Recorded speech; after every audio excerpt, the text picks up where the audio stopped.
Hello, friends. I'm gonna make this a quick one. We talking about Miriam from the Bible today. I do still want to finish this series, but I think that I've lost. Oops, not the phone ringing, child. As soon as I get the yapping. Um. So when I started, first of all, when I bought this pamphlet, I just love to study women. Um, I I could have minored in gender studies in college because I took probably I didn't count when I was in school, but I took probably 3 to 4 women's studies classes, and I wish I had done a minor in gender studies or not even gender studies, women's studies, because I'm just curious about who I am, um, the history of women. There's not enough research on the history of women. So, um, me buying this pamphlet was never about me trying to become religious. And so, me doing this study is not about me. Like, I'm not a Christian. Let's make that clear. I'm not a Muslim. I know I shroud myself and I cover when I go to work, but that's more of like I see work as like a choose your adventure type of thing. I truly do. Like I remember saying to somebody when I first started my job, I was like, I don't know what personality I'm gonna choose, but like, you know, I don't know how people are perceiving me covering at work, but I imagine they probably perceive it as me being religious. So that's fine with me. But people find out when they find out. And yeah, I've said this before, I don't cover my hair all the time, but yeah, I don't believe nothing in the Bible, but I do like to study. I think it's really fun and exciting to study the women who um, had prominent roles in it. So, with that being said, we're going to talk about Miss Miriam, Moses' older sister.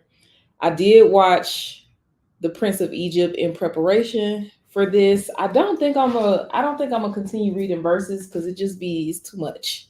It's not that interesting to me. But I'm gonna definitely read the passage. Maybe I'll cherry pick some verses to read, but I don't think I'm gonna continue to read like the chapters and verses like I have. It depends. We'll see. We just gonna be going with the flow with it. And my skin, shout out to my skin having some restored moisture. I was really struggling with breakouts the last couple of months because I had a real one day first of all, where I live, the air is just really, really dry, and I wasn't moisturizing uh like I should. And then when I my skin is naturally oily, but then when I don't in this dry air, when my skin is not hydrated, that created more breakouts for me. So I'm happy to kind of be getting back to my normal state of my skin. But anyway, so Miriam, and it says that she was a leading woman. That's like the little subtitle. The sister of Moses is part of his story from the very beginning. Miriam played a pivotal role in the liberation of the Hebrew people from captivity in Egypt, and along with her brothers Moses and Aaron, becomes one of the 3 most influential leaders of the Israelites as they trek through the wilderness in search of the promised land. We first learn of her, though her name is not mentioned, soon after the birth of Moses, when Pharaoh, the ruler of Egypt, decrees that all male babies of Hebrew descent are to be thrown into the Nile and drowned. Desperate to save her child, Moses' mother fashions a papyrus basket for him, plasters it with bitumen and pitch, and places the baby in the basket and the basket in the reeds at the edge of the river. Miriam stands guard over the child from a distance, protecting him from danger until Pharaoh's daughter. Oh, it was, I guess, in the movie, it's the wife who finds the baby. But then again, they didn't specify.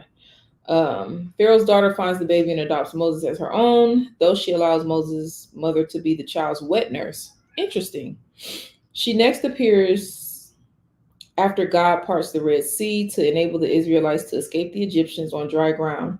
The waters forming a wall for them on their right and on their left, while their pursuers are thrown into the sea and drowned, just as Pharaoh had once drowned so many Hebrew babies many years before.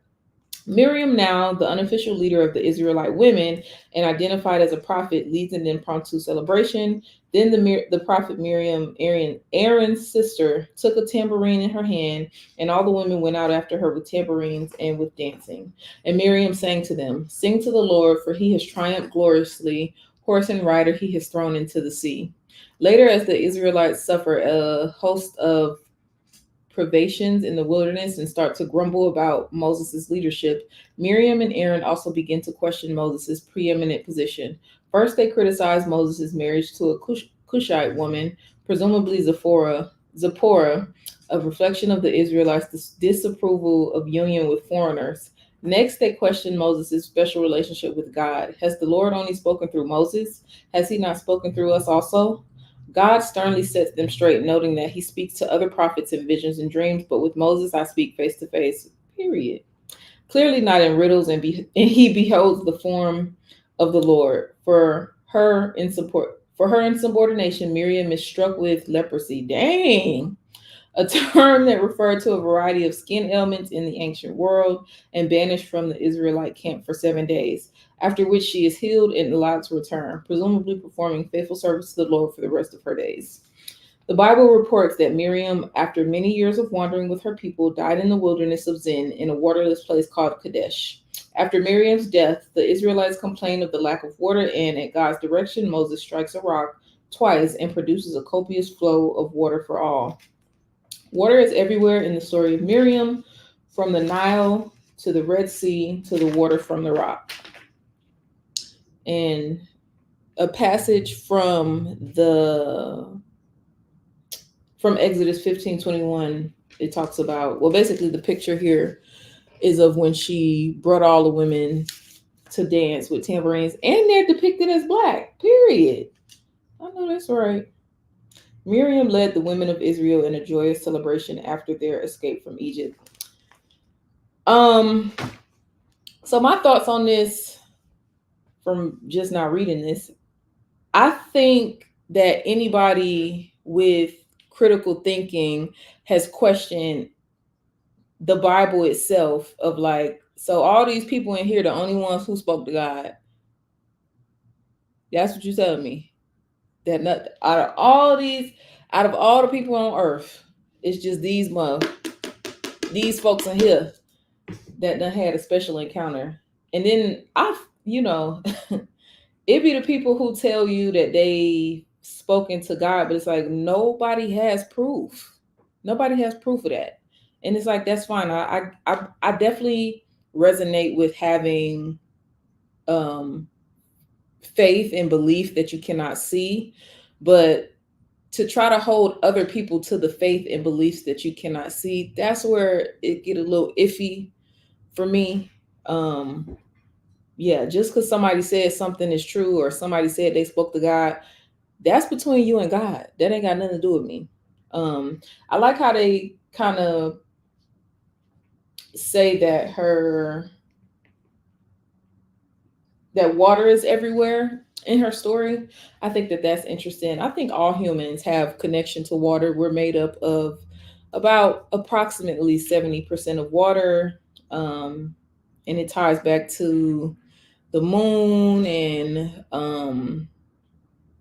how the moon controls the tide of the ocean, and the ocean is about 70% water. Um, and so anybody who's saying that, who tries to say that the moon um, doesn't have an effect on humans, I just, I don't know. I don't believe that. I think that the Egyptians and the Israelite people were black.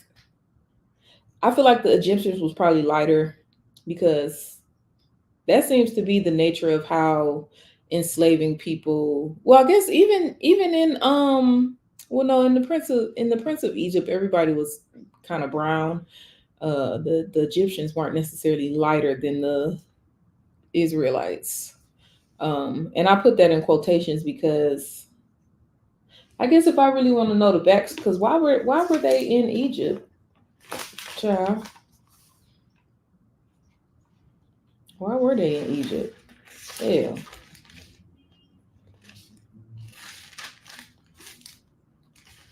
I guess they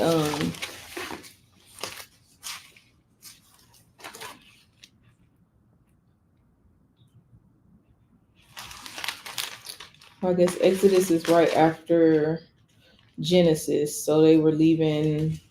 Um,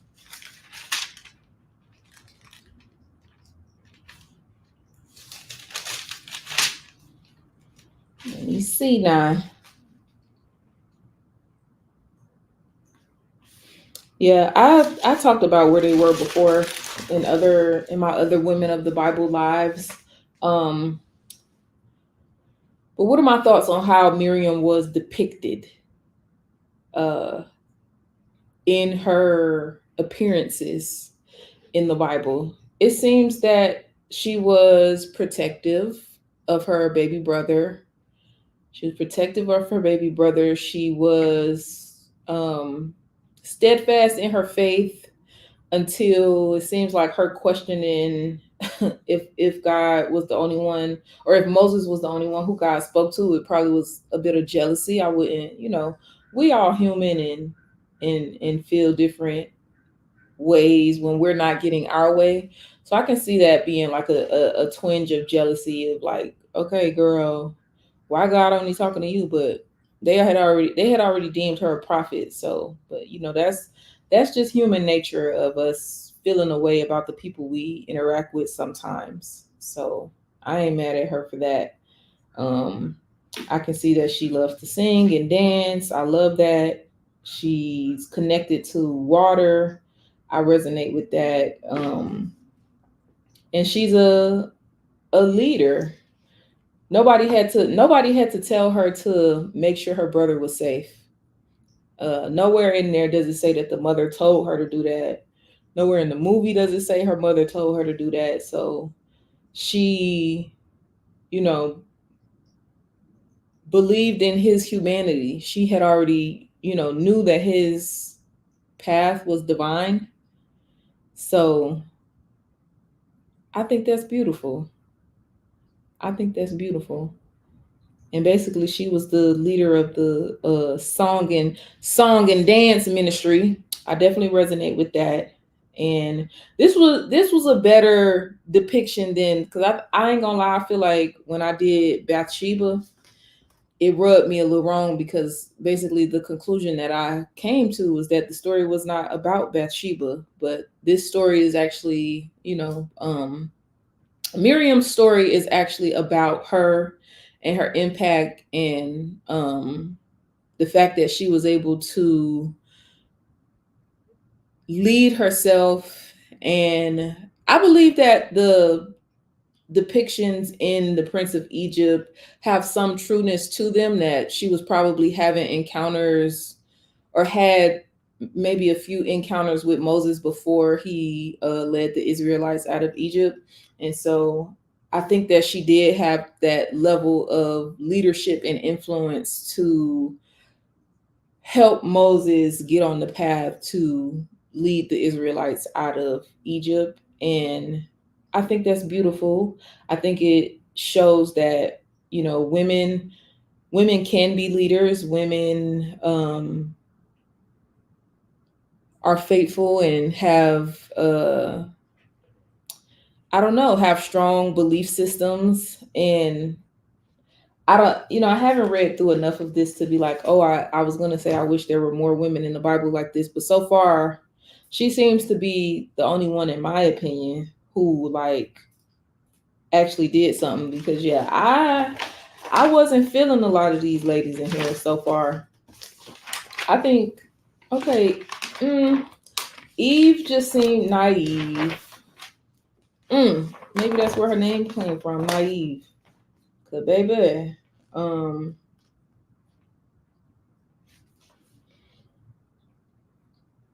Sarah was an abuser. Hagar, unfortunately, was a slave. Um, Rebecca just was lucky, had a lucky encounter, in my opinion. But she married like her cousin or something. So like, but it wasn't that many people on Earth. So who are me to judge? Leah seemed like a bitch.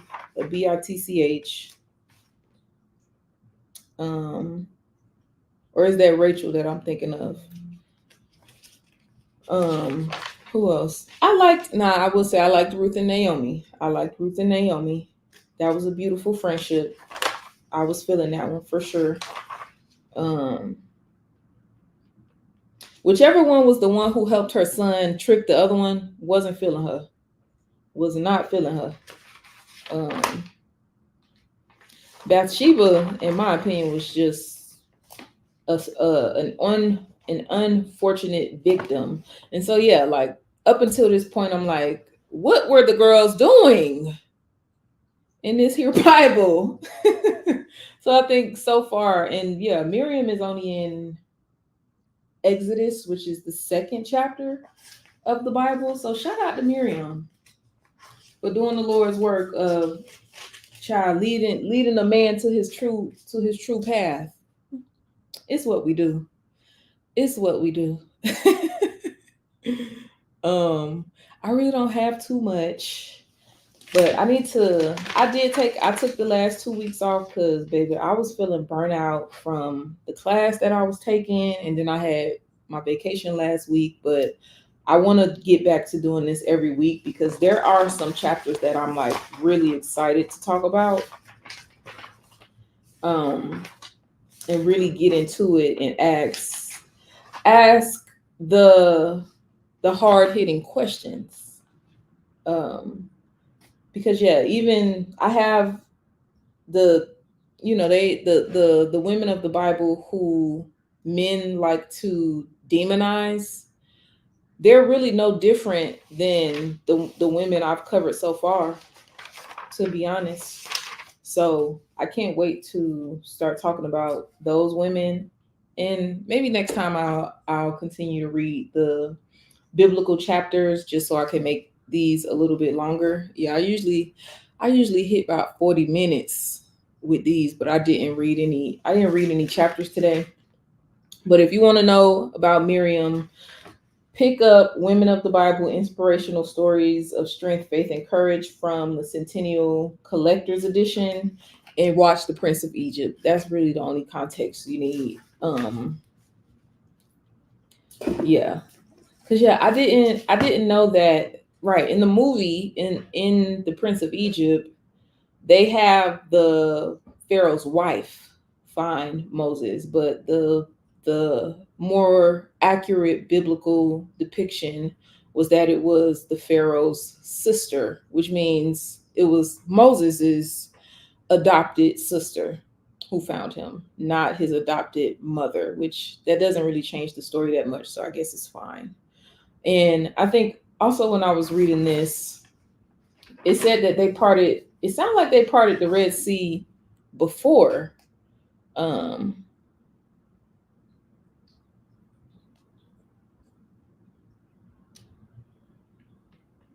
before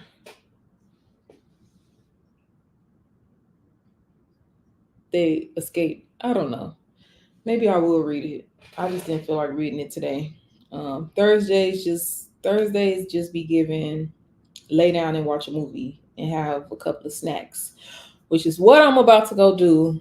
I'm gonna go decompress. I got one more day of work tomorrow, working from home. Super excited. I have a lot of content in the pipeline that I finally have time to edit and post, and I want to get back to the short form content. I got some exciting outings that I probably could focus on. I should have did some short form content for the event I went to on Sunday, but my summer is about to be Lydiana. I'm going to a game on Saturday and then another game like 2 weeks from now. Yeah. Or about a week and a half from now. So I'm gonna make sure I do my short form content on YouTube Shorts as well as TikTok. So if you wanna, I'm back on TikTok. Actually, yeah. So you can find me on TikTok at the same name as my YouTube, Digital Muse. And shout out to Mariam, a leading woman, protector of her siblings. And I'll be back next Thursday talking about Deborah. Is it Deborah? Did black people make up Deborah? But okay. See y'all later. Thank you so much for watching, and I'm out of here. Bye bye.